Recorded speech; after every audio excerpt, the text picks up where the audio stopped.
we were in Glacier National Park, and I'm hanging out on my paddleboard with my dog in the middle of the bay, overlooking a mountain with snow, and it was a postcard. Like, it was so perfect.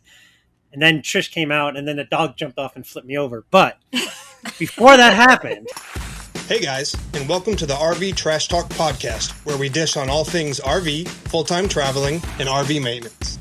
I'm Danny, one of the co-hosts of this crazy experiment. My wife Melissa and I, along with our great friends Rob and Trish and Jim and Amy, thought up this crazy idea sitting around a campfire drinking whiskey in Athens, Texas. hey everybody, welcome back to part 2 of Let's Talk About Our First Time, the RV edition. All right, thumbs up. All right, like to see it. We're muted. All right, if you guys are just joining us, thank you so much for joining us. Thanks for listening to us. We have an awesome time making this podcast for you guys.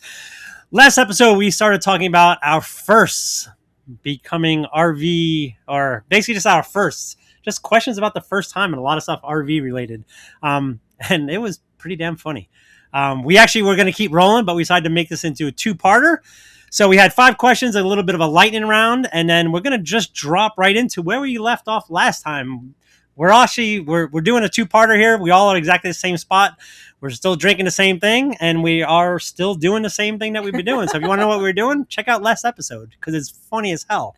So, all right. So we're coming back. So now that we've all confessed a few things, let's get back to more of the first. Back to the first. Question number 6.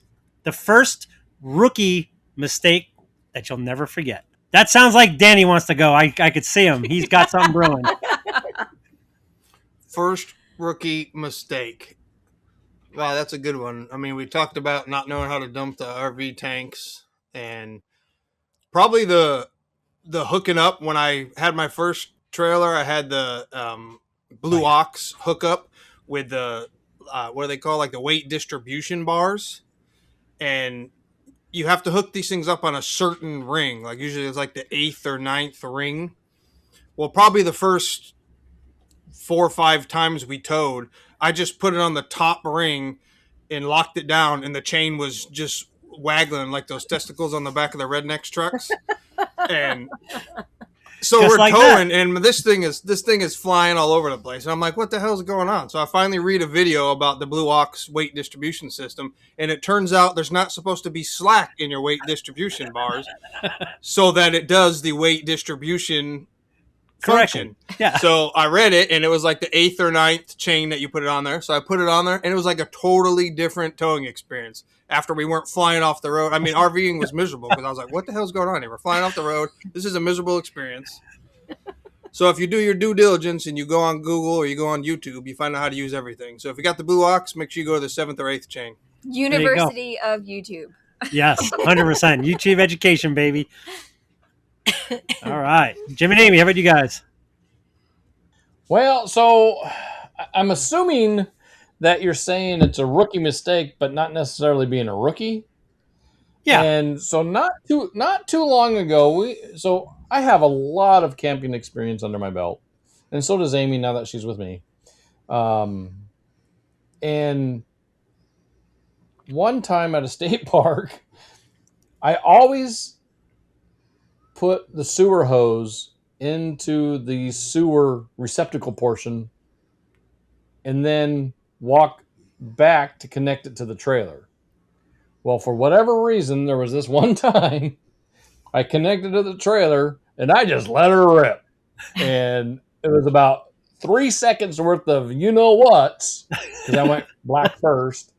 And I realized, oh, bleepity bleep crap. I didn't put the sewer hose into the hole where the sewer goes. Yeah.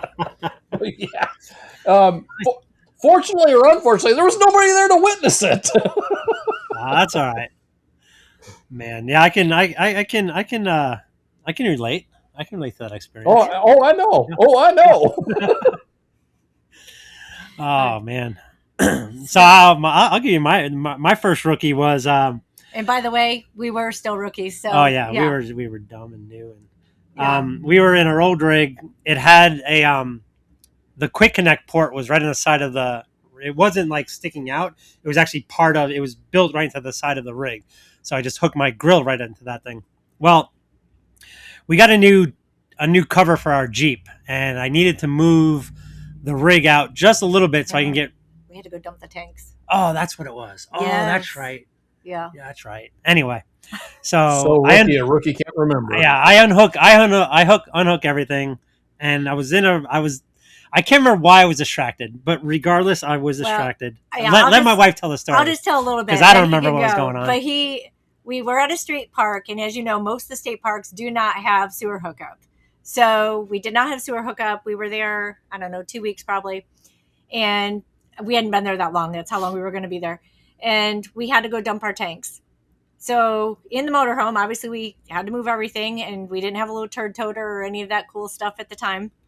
And Rob got everything unhooked on the outside, and we're getting ready to leave. And I said, "You unhooked everything, right?" And he says, "Yes." Yes, 100%. And he looks in the left mirror, and he looks in the right mirror. There's nothing there. And so then I he decided starts to pull drive it away. And all of a sudden, I hear a big bang, bang. And I'm like, "Stop!" And what happened? So we end up dragging the grill about 5-6 feet or so. Brand new grill, like brand new. I think I've used it 3 times now. So yeah, that was great, and it had a dent in the side. That every single time I saw that dent, I would just get pissed. He'd get reminded. But yeah, so that was good. So yeah, so reminder is that walk around. Now I'm ultra vigilant about it. Like I pull out anywhere, I immediately stop. I look around, walk around. I do so much now. So, but yeah, that was a good one right there. So. All right. So moving on. First, everyone is watching moment. So what's the first time you realize RV parks are basically live entertainments for other campers? Like when you suddenly realize everyone is watching, well, you're trying to level or whatever it might be. What is that? Who wants to go? Jim? Amy? No. So everybody is watching as soon as you hear a smoke detector going off, because it's going to happen. It's going to happen in every single campground you go to at least once. And eventually it's going to be your turn. And everybody hears it. Everybody's watching, trying to figure out who's cooking dinner. Yep. That's funny because I was going to say mine also to do with smoke detectors. But do you remember the one time when we were camping and somebody's smoke detector was going off and their trailer was actually on fire? Oh, yeah. That was actually Oh. pretty I scary. mean, it wasn't our trailer, thank goodness. No, it wasn't, but that was actually pretty scary. Dang. But, So take it serious. but I mean, we might be laughing here, but take it serious. But it was kind of thankful because people were observing outside and watching, and the smoke detector went off. And like you said, you get nosy. Oh, who's cooking bacon now? No, this poor guy's trailer was on fire. And I know you took our little fire extinguisher, and 2 or 3 other people went and helped this guy get out. We got it extinguished. So fortunately, man, it ended up being okay. But yeah, take it serious. Scary. But yeah, who's cooking dinner? Oh yeah, big time. All right. Danny, Melissa. What you got? So it didn't happen to us, but we were at an RV park in Colorado, and if anybody's been to Colorado, you know the winds are crazy and they pick up out of nowhere, which is why we don't use awnings to this day. But we were at this campground, and this freak storm comes in, and it's our neighbors have their awning out, and at the same time I had my Starlink on the roof. So all of a sudden, I mean, it was beautiful to the end of times, and the wind is flying through. It starts raining, and we're looking out the window at my neighbor's awning, and it's just ripping to shreds. It's just flying everywhere. And he's out there just trying to grab this thing. And like, I'm inside like, this sucker, you know? Well, then I remembered that my Starlink is on the roof. So I run outside in the wind and the rain, and I go up and I get the Starlink. I'm struggling for my life to get it down. I finally get inside, and Melissa's like, the guy's awning is ripping off. Like, you going to help him? Like, no, bro, this is Colorado. Like, you shouldn't have put your awning in. And I'm looking out the window, and every one of our neighbors, I can see these fools, like, looking on their porches, just looking at this poor dude. His stuff's just getting shredded everywhere. And everybody's like, nah, bro, sorry. Like, you're on your own. Yeah. And that was one of those moments where it was like, Yeah, everybody's watching this poor fool on his one weekend he gets off from the coal mine, and his friggin' awning is flying off the damn RV. It was unbelievable.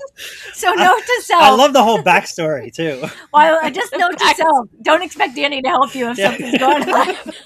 Hell no.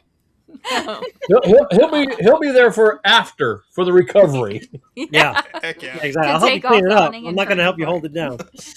Man. Well, what would you say our everyone is watching moment? Oh, is when we first decided to come back to Arizona.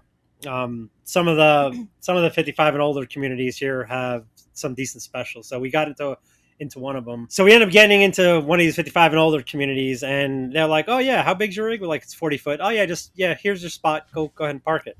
Well, what I didn't realize was that these are like neighborhoods. So there's park models, which are basically like mini houses all over the place with random spots in between that what I later found out used to be a mini house that is no longer there. So they want me to put this ginormous of a rig in between these two park models that both have carports. Yeah. And carports. Carports. Be prepared for Tuscan or Tucson. Most of the time, the carports, the corners of them, or at least here, are cut like at a good angle, so they don't protrude straight out. Well, in this one, there's a pole next to us, and there's a carport on the other side, and a palm tree, and it's like a palm tree in the front. So I've got to put this thing on the numbers. It took me 45 minutes at least. I mean, it was dumb, and the amount of people. The lady in front, she had a little tulip garden or flowers, whatever. She was like 150 years old, and she's out there. "Don't run over my flowers!" That she's yelling at me like, "Shut up, lady! Like, I'm not gonna run over your flowers. I got somebody else says he's telling me, hey, you're coming close." So, and then trying to back up. I mean, it was a complete. From that point on, like I never want to do that again ever. And anytime that we've done it, I've looked at the spot first and made sure that if there is a carport there, it's got to cut off on the angle, because on the corner. Because without that, like it was dumb. It was dumb how long it took me to get in the spot. We actually didn't know how we were going to get out. Yeah. We're like, can we just back out through the other side? Like, could we do something? It was crazy, but literally everybody on the street, I think, was out watching. Yeah. Giving me advice, because apparently I'm a moron and I don't know how to back in my trailer.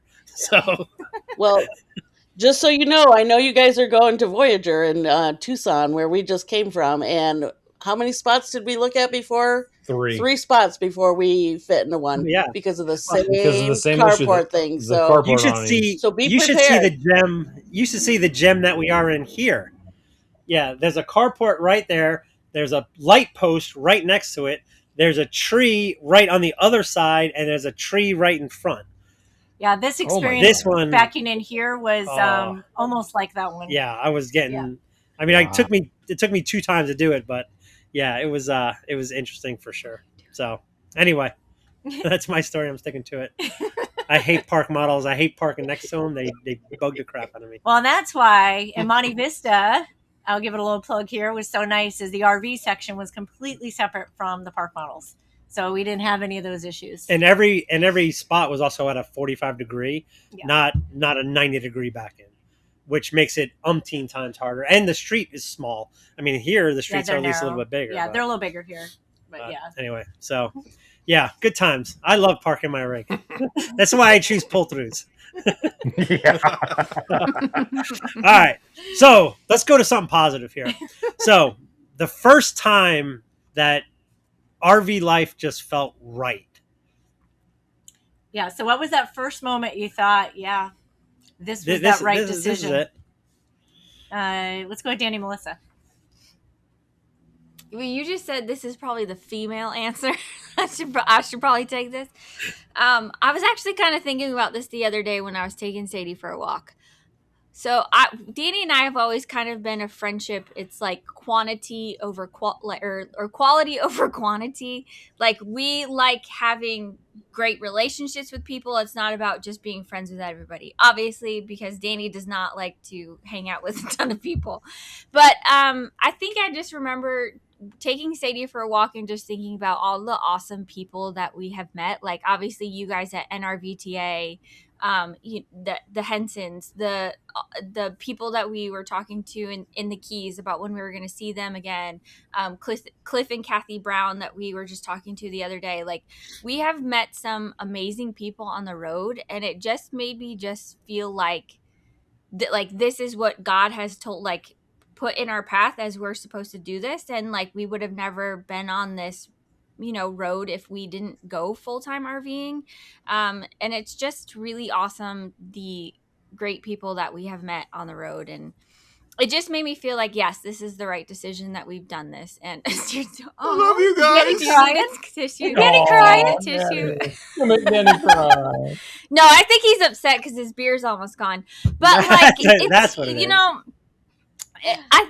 I honestly just think it's the people. Like we have met some amazing people, and it's just really awesome. And I don't know, I just really love that part about RV life. Yeah. Love it. That's cool. Ditto. I love it. Yeah. Mine is when you don't like somebody, you can move the next day and never see them again. You're not stuck with them. Or when it's cold. Those big round things roll, so just get the hell out of there. Love it. Jim and Amy. I think I knew it was right when I was sending all my friends in Washington pictures of me sitting by the poolside in sunny California after we had left for the first time. And pictures of your toes poolside. Yeah. And it's like 40 degrees and rainy. Yeah. Yeah. No, Oh, yeah. I think we always kind of knew that it was the right decision for Yeah, us. I think so too. We talked about it for a long time. We would always think about on our weekend trips, going home on a Sunday or a Monday if it was a holiday. And man, this sucks. Man, I can't wait for the day to come when we're moving to the next RV park or the next campground or the next boondocking spot instead of parking the rig until the next adventure. So to have this forever adventure, if you will, that's when I knew it was right. It's like I'm not storing my rig for the week or 2 weeks until the next adventure. I'm just on that adventure.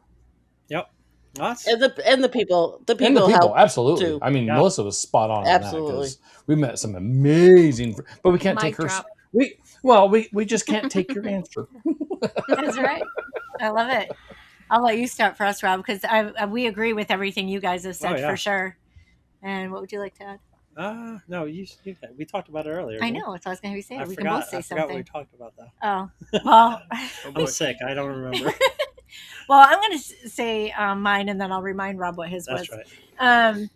So obviously it is the people, right? Obviously that, but what I've loved too is being able to travel around, and we've lived in different places over time, and not only meeting the new people, but getting to go visit people that we've been friends with for a long time that maybe we haven't got to spend enough time with, or seeing more family members, and just being able to get more quality time. Like when we go visit, instead of going for a long weekend, we can go for a few weeks or a month if we want to, and just really getting some quality time with people. And then also being able to spend time with our kids as they all live in 3 different states now. I think that's really exciting. But yours was in Glacier. Do you remember? Oh yeah. Oh, that okay. I remember now. Yeah. But thinking about what everybody said, I kind of like everybody's answer. It's Yeah, really but you got to good. have your own. I know my own answer. Like I knew. I don't know. There's a couple points where I knew that we made the right decision. We were in Glacier National Park, and I'm hanging out on my paddleboard with my dog in the middle of the bay, overlooking a mountain with snow, and it was a postcard. Like it was so perfect. And then Trish came out, and then the dog jumped off and flipped me over. But before that happened, it was the perfect. I was like, this is what it's all about. It was, I don't know, that was that. And then like I I've never really liked to travel. I traveled a lot for work when I used to work a long time ago.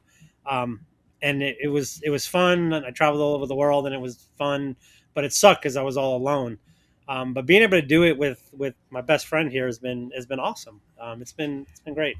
I love it. And it's funny because I had actually had one of my friends, we were in Lake Havasu and, we were getting ready to leave the next day, and we had friends there. Tony and Kelly were there, and Ed and Carla. We And were with Jimnamy. Yeah, and, yeah, I remember that. That was awesome. Yep. Tony was like, "Man, you got to pack up and do this again." He's like, "Then you're gonna go somewhere and do it again." I'm like, "Yep." And you know what I'm going to do again? After that, I'm going to do it again. And I'm going to do it again. I'm going to do it again. And it's just awesome. Like waking up in new places all the time. Like for a lot of people, it's like that must get weird. Like I love it. I absolutely love traveling. I had no idea the United States is as big as the United States is. There's so many spots that we still have missed. But being able to be out there and see some of the stuff that we've seen has been life-changing. It's been awesome. It's really cool. So I totally agree, Rob. I totally agree with that. And your friend saying you have to do this. Yeah. My response would have been, no, Yeah. I get to do this. this. 100%. I get to pack up every week or once every month or after 4 days. I get to do that. And it's just freaking amazing. Oh, yeah. Yep. And getting to meet up with you guys multiple times. Yeah. Amen. Really fun. I love it. All right. That was a good one. That was a good question. Go back to 9. That would have been a perfect segment for The View. We all love each other. We're just in nature. Look at the otter. Those ladies are hateful. You really old got cows. something with They this don't show. love anybody. Yeah, they don't love They anybody. hate everybody. Yeah. Except themselves. Yeah, I just never watch hateful. it. So, yeah. Love it. All right. Is this one me? Yeah. All right. Question number 9.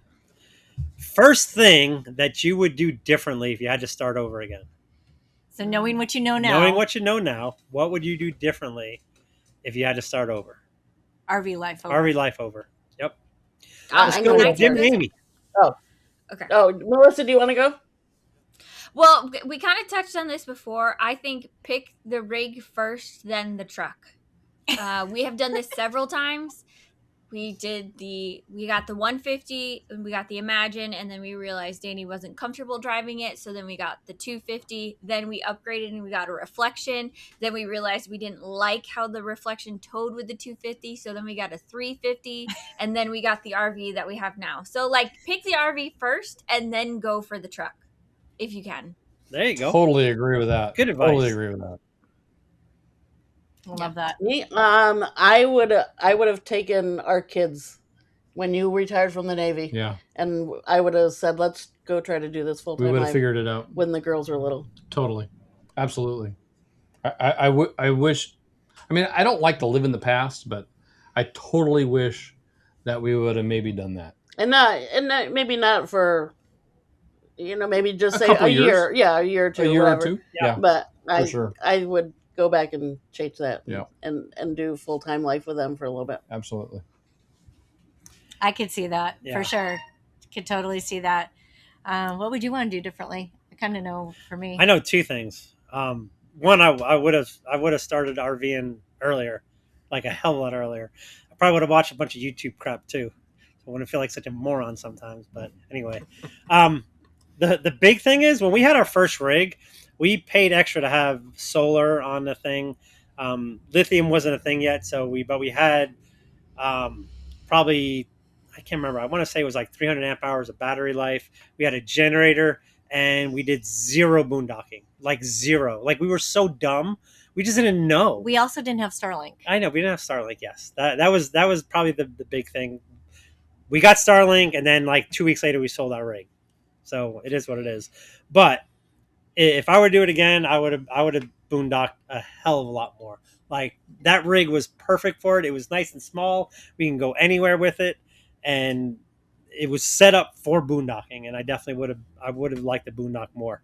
But that's going to be the next phase. Once we get past this phase. And I would say I agree with everything you said. But I would have, we didn't really do a lot of research. We didn't have experience doing this. So maybe actually spend a little more time researching so that we would have potentially either boondocked more or had a different rig up front or something. Like there's definitely some things that we could have done differently if we had kind of prepared a little more. And it's really funny because everything we've ever done in life, we've really prepared for. And this one we half-assed, but it's turned out fine. So it's, it works either way. Look at you now. Look at you now. Yep. Hell yeah. Yeah. All right. Last question here. This is the... keep it PG. Yeah. So this one, keep it PG here. So this is the first private time reality question. So the first time that you guys made whoopee in the RV. Tell us about the experience. Who calls it whoopee? Well, Yeah, the newlywed show. The newlywed game. She's too young for that I know. show. But so it's different because some of you guys had kids during it, some of you didn't. So you realize how thin the walls were when you're trying to have a little bit of private time. The quiet hours certainly weren't so quiet, and why they make sense or why they don't make sense. So tell us what did you learn from the first time experience in the RV? All right, I'm gonna go, and I'm gonna just talk, and we'll see what comes out of my mouth. I think maybe it's that cheap wine.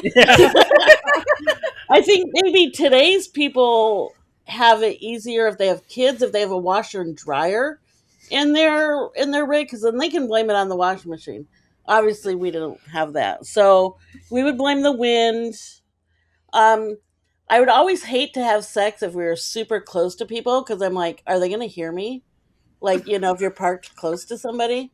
But you also have to remember that our first camper we had, actually our first two, they were tent trailers. There's just canvas. There's just canvas. Like little pop-ups?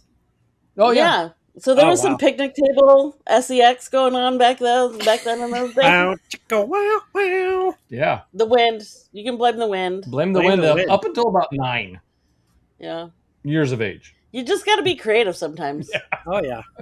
Danny and Melissa. They've only had sex twice. They had the 2 kids, and that's it. Yeah. Immaculate conception. Yeah. That's a lie. I know that's a lie. It's hard to internalize a lot of memories when things last for 45 seconds. But if I dig deep, I would say that we've never had a problem. Like our children have never, knock on wood, caught on to anything. And because it's usually 45 seconds, it's just like, oh, Dad's probably turning over and getting a new position in the bed. So it's not really that big a deal. I think one thing I will say though is that's when we kind of discovered the creak on your side of the bed though. The on your where you step down, there's like a creak. Yeah, there's a creak on the floor. Is that when the shower came into play? No, it's just there. We've noticed a creak on Danny's side of the bed, but wind. Obviously, wind. You just blame. You're like, oh my gosh, it was so windy last night for 45 seconds. Yeah. A little microburst. It's a quick that gust of wind came through. Yeah.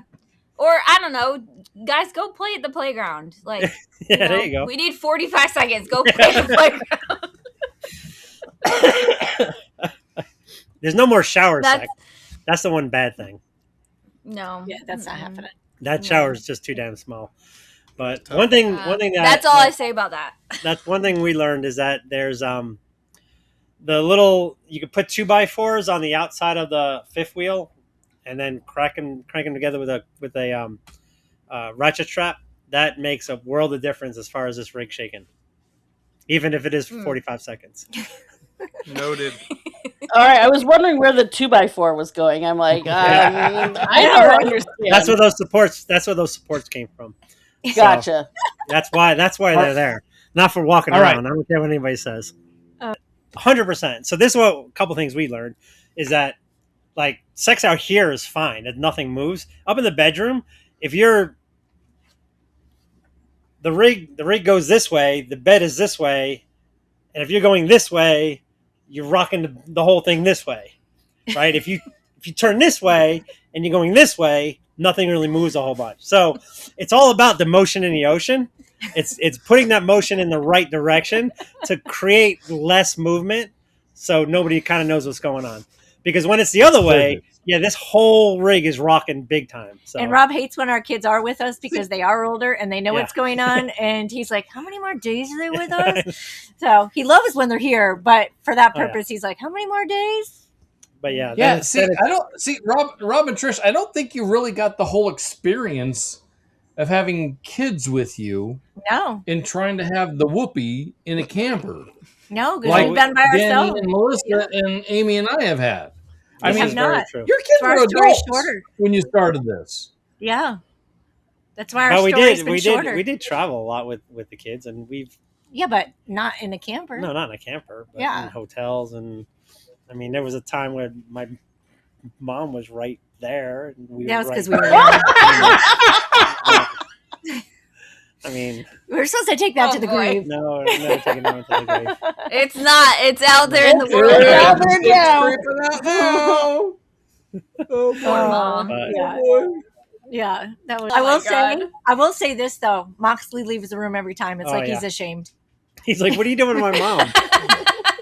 Oh no, Penny. He does not like it. He does not like it at all. Penny don't give. All right. So moving on. Moving on. So before we wrap things up, it's time for our big oh boy moment of the episode. So we were in Monte Vista, and we walk Moxley every night. And then I played poker one night, and Trish went to walk him. And then the next night we went out for a walk, and Trish's like, "Oh yeah, we can't go into this dog park. You need a gate. You need a gate card." I'm like, "What the hell are you talking about? You don't need a gate card to get into a dog park." And we walk up to the gate thing, and it's just all it is just I meant to take a picture of it because I wanted to show it, but all it is just a gate with it's just a gate with the fence that comes on top of it. It's a big metal plate that goes on top of it. She's like, "Yeah, you need your key card to get in there." I'm like, well, mind you, to get into the gym or to get into the laundry room or like to get into a lot of these things, you had to have this card. And the way the gate was, I had walked Moxley that morning and we got all the way over there and I looked and I'm like, oh crap, you need your key card for this. Sorry, Moxley, we'll have to go to the other dog park. So then that night we were walking them and she's like, you need a key card to get to that dog park. I'm like, I brought him in here the other morning. I was like, no, you don't. She's like, yes, you do. So we walk over there. She goes, see, you can't get in. And I literally go like this. I literally go, and just open the gate. She was like, son of a, like, I'm like, I'd say it was an old boy, but it was. I feel like it was a blonde moment for the non-blonde. I'm like, you didn't even try it? She's like, no, I just assumed it was locked. I'm like, literally just like, whoop. Now, mind you, the whole time we'd been there, and we never even got to go in that park because there were always so many people hanging out in there with their dogs that we always kind of bypassed it. So when I got up there and saw, just the way the metal plate was, it looked like a key card thing, but no, it was not. Trish, you're so pretty. I know, exactly. So pretty. That's how I felt, that's for sure. So anyway. All right. Not that great of an old woman, but it was funny as shit. It was still fun. And I just been giving her crap about it every time we go to dog park. Oh, that's hilarious. You got that key card? That's hilarious. Yeah. Fair I was enough. like, hey, make sure you bring key card. Yeah. So, all right. All right. So let's finish off with one final question. I know we were going to do the wrap up with the old boy moment, but if someone is just starting out RV life tomorrow, what's the one first they should be mentally prepared for? What would you guys say? Always treat the moves like it's the first time. It has saved my bacon so many stinking times. Treat it like the first time. Good advice. Good suggestion. Mm-hmm. Right. Yes. If you are a young family living the full-time life with kids, get a washer and dryer.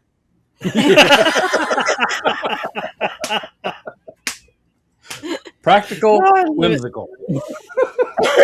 I love it. Oh my gosh. Danny and What do you got, Melissa. honey? You go first. What's the question? What's the one first that new people just starting out RV life tomorrow should mentally be prepared for? The rising costs in RV park nightly rates. You Oh, got that's that right. right. Amen to that, brother. Yes. Amen. And Remembering your budget. Yep. Yeah. Likewise. that is yeah. so true. It has changed a lot. Oh yeah. Yeah. Yep. Yeah. What'd you say, wifey? I would say that stuff's just gonna happen, Yeah. and just be prepared and understand it and be okay with it, and don't get all Yeah. don't get your panties in a wad about it, and Exactly. have a lot of making up word sessions, because it's just gonna happen. Making And up word sessions. yeah, and just Amen, you know, sister. and just kind of go with the flow, and don't be mean to your spouse or significant other, because it doesn't make it any better. It just makes 100%. it worse. So don't Yeah, I would throw say stuff 100% be able to go with the flow. I mean, stuff's going to happen. Stuff's going to break. And half the time you're not in control of it. So just deal with it and work the problem. And you know what? Move on. So awesome. Awesome. Right. Awesome. Love Guys, it. that was a Love it. fantastic episode, especially for a two-parter. I really appreciate you guys letting us host this one. It has been a lot of fun, lots of laughs. Listeners, I hope you guys have really enjoyed this. We'd love to hear some of your first, and we'd love to hear some suggestions that more of what you guys want from us. I think you guys really like the stories. Maybe you'd like to see some guests on here. Definitely just let us know. Reach out to us. Drop us some comments in there.